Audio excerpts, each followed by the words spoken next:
चूंकि हमारे साथ अलग पांडे साहब यहाँ पर मौजूद हैं जो कि संस्थापक है फिजिक्स वाला के, आपसे पूरी बात समझना चाहते हैं। देखिए मेरे पास एनटीए का पूरा जवाब भी है और ऐसा नहीं है, उनके पास हर बात का जवाब है।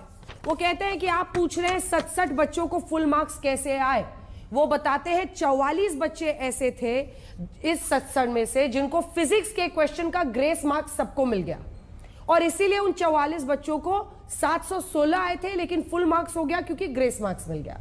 बाकी के 13 बच्चों के बारे में वो ये कहते हैं, 6 बच्चे माफ कीजिएगा, कि उनको account of compensatory marks for loss of time, जो भी वजह रही, तकनीकी खराबी कुछ रहा, उसकी वजह से उनको फुल मार्क्स मिले। तो 67 बच्चे जो फुल मार्क्स पाए हैं उस पर तो उनका ये एक्सप्लेनेशन जो दिया गया है, क्या आप इससे सहमत है? नहीं, बिल्कुल सहमत नहीं है। पहली बात यह है कि 6 बच्चों को आपने 720 में से 720 नंबर जो दिया है, मैं उसी पे रुक जाता हूं, ऑफिशियल नंबर पे जो ये खुद से मान रहे हैं। और ये क्लैरिफिकेशन एनटीए ने रिजल्ट डिक्लेरेशन के टाइम नहीं दिया है। हाँ। नीट हमेशा से होता आ रहा है, नीट में आज तक ग्रेस नंबर का कोई प्रावधान नहीं था। हाँ। अब पता नहीं कब से ग्रेस देते आ रहे हैं। इस वर्ष ऐसा हुआ, कुछ बच्चों के 719 और 718 नंबर आए। हाँ। जब हम लोग ने सवाल उठाया कि 719 नंबर मैथमेटिकली पॉसिबल नहीं है, तब इन्होंने ट्वीट करके बताया कि हाँ ऐसा हुआ है, इस बार ग्रेस नंबर दिए हैं, नॉर्मलाइजेशन का कॉन्सेप्ट है, ऑनरेबल सुप्रीम कोर्ट का 2018 का फैसला है और हमने 719 और 718 दिए हैं, पर ये नहीं बताया कि 720 दिए हैं। जब हम लोगों ने उनकी टॉप 100 की लिस्ट देखी और देखा 6 बच्चों को एक ही सेंटर से 720 से 720 मिले हैं। वो लिस्ट भी हमारे पास है, बहादुरगढ़ के ये बच्चे हैं, आपको बता दें। और ये जो बहादुरगढ़ हरियाणा के बच्चे हैं, मैं उन बच्चों का नाम नहीं लेना चाहती क्योंकि देखिए कई तरह की बातें हैं और आरोप है अभी, ये बताते हुए कि अगर धांधली के आरोप में ये तमाम बच्चे सामने आ रहे हैं, अपने न्याय की लड़ाई लड़ रहे हैं, तो शुरू का नंबर्स है 23070101 और उसके बाद से जो आखिरी के 3 नंबर्स है रोल नंबर के, वो उनके अलग है। इसको हम उनके नाम नहीं दिखाना चाहते, तो अगर ये नाम वाला बोर्ड है इसको हटा दीजिए। नहीं, नाम वाला ये नहीं है, ठीक है, ठीक है, हम नाम उनके नहीं दिखाना चाहते, लेकिन ये सभी बच्चे हरियाणा के हैं, 6 बच्चे, और उन सभी का उसी बहादुरगढ़ में नंबर 1 रैंक है। ये भी शक पैदा करता है। अब सवाल ये उठता है, आपने टोटल कितने बच्चों को ग्रेस नंबर दिया? ऑफिशियल नंबर वो कह रहे हैं 1563, तो 720 नंबर पे भी ग्रेस है, 715 पे भी तो ग्रेस नंबर दिए होंगे, 710 पे भी दिए होंगे। और दूसरी बात, ये प्रावधान था कहां ग्रेस नंबर देने का? कभी नीट में प्रावधान नहीं था। आप कह रहे हैं हमने यूज कर लिया ऑनरेबल सुप्रीम कोर्ट के 2018 के फैसले को। वो फैसला क्लैट के एग्जाम का है जो ऑनलाइन होता है। ऑनलाइन के अंदर आप पता लगा सकते हो बच्चे का समय का नुकसान कब हुआ, कब सर्वर गया, कब नहीं था। ये एग्जाम ऑफलाइन है नीट का, आप कैसे पता लगाओगे कि समय का नुकसान हुआ है कि नहीं हुआ है? ये इस पर भी उनका जवाब है, वो जवाब भी पढ़ के सुना देते हैं। वैसे हम एक बार वो ग्राफिक्स दिखा दीजिए जिसमें हमने सवाल और जो जवाब दिया गया है वो दोनों ही दिखाया है।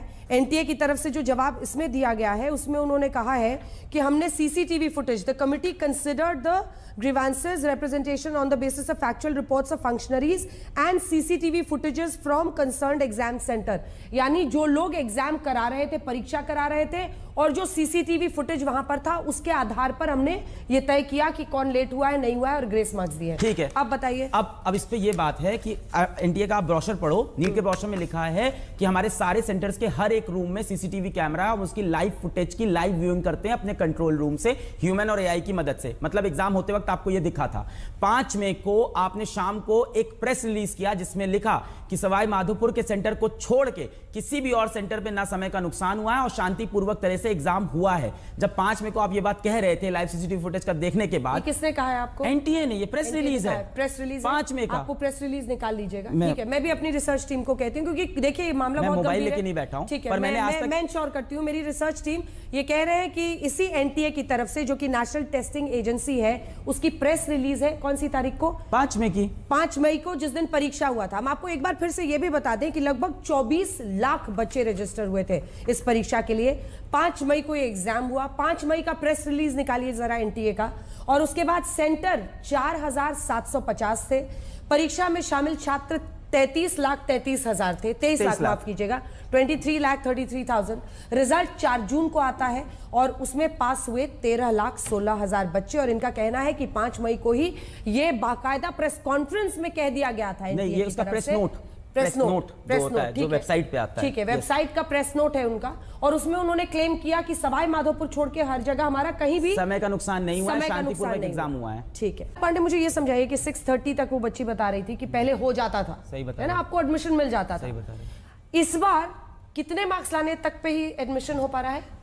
स्टेट वाइज डिपेंड करता है, हर स्टेट की अपनी नंबर ऑफ सीट है और उस स्टेट में कितने बच्चे स्टेट कोटा से जाएंगे। तो जैसे दिल्ली की अगर मैं देखूं तो दिल्ली में इस बार 650 पे भी नहीं मिल पाएगा, और पहले की मैं बात करूं तो दिल्ली के अंदर 630 640 एक सेफ स्कोर था, 620 भी एक सेफ स्कोर था। जो बच्चे बात बोले थे एकदम सही बोले थे, 640 नंबर पे जो बात बताए एकदम सही।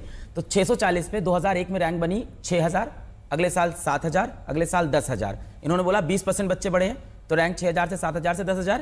अगले साल इन्होंने बोला 20% बच्चे बढ़े हैं तो रैंक कितनी बढ़ेगी? 20%, 40%, 50%। 10,000 से हो जाएगी 20,000, रैंक कितनी आई? 40,000। तो ये 3 गुना रैंक, 4 गुना रैंक कैसे बढ़ रही है यहाँ पे? तो जो आंसर वो दे रहे हैं ना कि एवरेज स्कोर बढ़ रहा है, तो एवरेज स्कोर तो बहुत नीचे है, सिलेक्शन तो ऊपर हो रहा है। यहां देखा जाए ना कि यहां कितना जंप हुआ है, तो यहां 4 गुना जंप हुआ है रैंक का। 640 पे 10,000 रैंक ऑल इंडिया रैंक पे कोई भी अच्छा गवर्नमेंट कॉलेज मिल सकता। अब 40,000 रैंक पे गवर्नमेंट मेडिकल कॉलेज नहीं मिलेगा। सबसे बड़ा मुद्दा ये कट ऑफ इतना ऊपर क्यों गया, जिसके 2 कारण हो सकते हैं। मैं एकदम लेमैन की तरह एक काउंटर क्वेश्चन आपसे पूछ रही हूँ, मुझे जवाब दीजिए। एक वक्त था जब डीयू में 80-85% मार्क्स पर भी एडमिशन होते थे, और एक वो वक्त भी आया जब 98% लाने वालों को भी नहीं होता है, क्योंकि 99.2 कुछ सब्जेक्ट्स में कट ऑफ हो जाता है। सही है। तो क्या वो एक ही साल था जिसमें 85 से 99 पे गया? क्या वो समय के साथ नहीं होना चाहिए था? या क्या 3 गुना जंप एक ही साल में हो जाएगी? और ये उसी साल होती है जिस साल आपने ग्रेस नंबर दिया और किसी को बताया नहीं, जब पास में आपने कभी ग्रेस नंबर नहीं दिया था। जब हमने सवाल पूछा 719, तब आप कहते हैं हाँ 719 ग्रेस से है, और ये नहीं बताते 720 ग्रेस से। जब हम सवाल पूछते हैं 720 ग्रेस से, तो आप बोलते हैं हाँ 720 ग्रेस से। क्या ये उसी साल होना था जिस साल पटना पुलिस में एक FIR दर्ज है जिसमें पेपर लीक के पूरी कहानी लिखी हुई है कि कैसे उन्होंने एक डस्टर को रोका, कैसे 3 लोग मिले, कैसे एडमिट कार्ड मिला, कैसे जाके बच्चे को रोका, उसने बोला कि हाँ पेपर लीक था, हमारा 100% पेपर मैच कर रहा है। सारी पॉसिबिलिटीज क्या एक ही साल एक साथ होने वाली है?